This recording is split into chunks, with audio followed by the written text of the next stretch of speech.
Hello and welcome to WIZ-KIDS Chess Video Lesson 1. I'm Coach Brian Tate and I'll be showing you how to play the game of chess and in later videos how to do more in-depth strategies and play masterful moves yourself. The way chess is played is on a board of 64 squares consisting of files that go up and down and ranks that go across. You see that each square has a coordinate, such as this is the D file and the fourth rank. That would make this square D4. We'll show you how to write your moves down later, and you can actually speak the language of chess. For now, each side gets one move per turn, and the object of chess, as you may know, is to checkmate the opponent's king. You have 16 pieces in all, each side. White always moves first, and White's first piece is the pawn. This is the rook, knight, bishop, the queen, and the king. So we're going to show you how each of them move. First one, the pawn. The pawn is like the foot soldier in chess. There's a whole wall of them. You have 8 of them. And the pawn moves only forward. And on the first move, it may actually move 2 squares if it wants to. But only on the first move. Once it has moved to, say, this third rank, it can only move 1 square forward from there. How does the pawn capture? Well, in chess, you want to try to capture your opponent's pieces. The more pieces you capture of theirs, the sooner you'd probably be able to checkmate their king. So if black were to move his pawn to c5 here, the pawn's captured diagonally. So this pawn guards c5 square, guards the e5 square, and the white pawn simply captures the black pawn, and you would take the black pawn off the board. Okay, how about the rooks? The rooks are like the cannons in chess. They're a long-range piece. They can go all the way up and down and across. The rooks are worth 5 points, whereas the pawns are just worth 1. All right, so the rook is pretty valuable. He's pretty strong. From here, he could capture the black pawn, even though it wouldn't be a very good idea because it's defended. And he can't move through you can't move through your own pieces. Notice this rook right here is actually trapped in the corner. He can't move through his own pawn.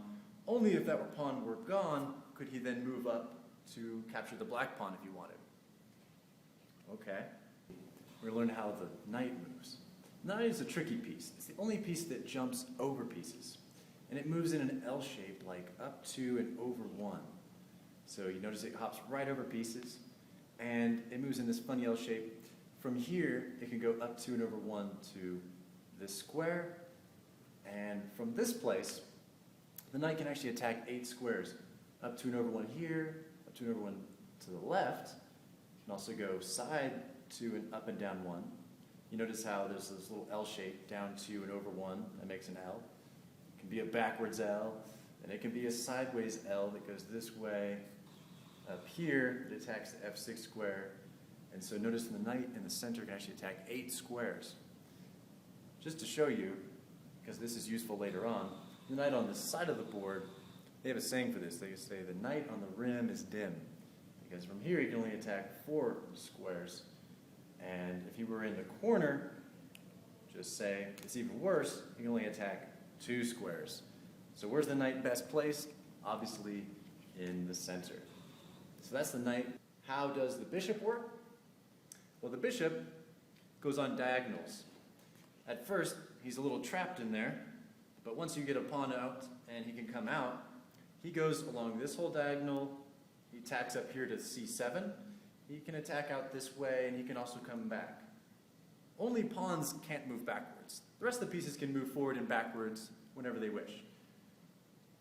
That's the bishop. They're worth 3 points. And they're a strong piece. The next we can look at is the queen. The queen is the most powerful piece on the board.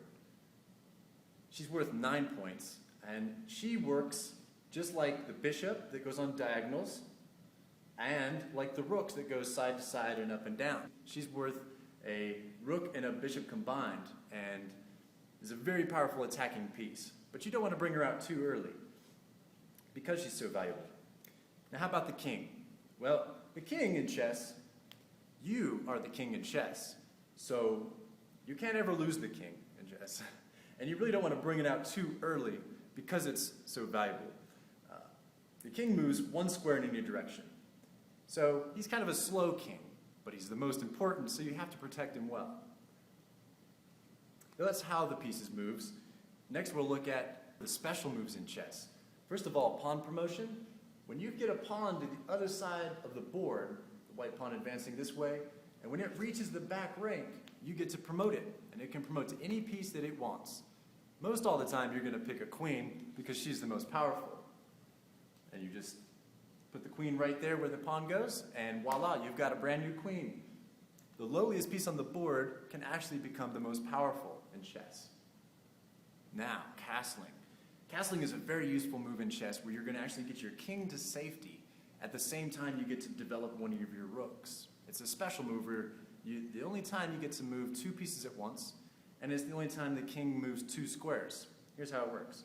The king, if he's going to castle to the king's side, is going to go two spaces over, and then the rook hops right over next to him. Voila.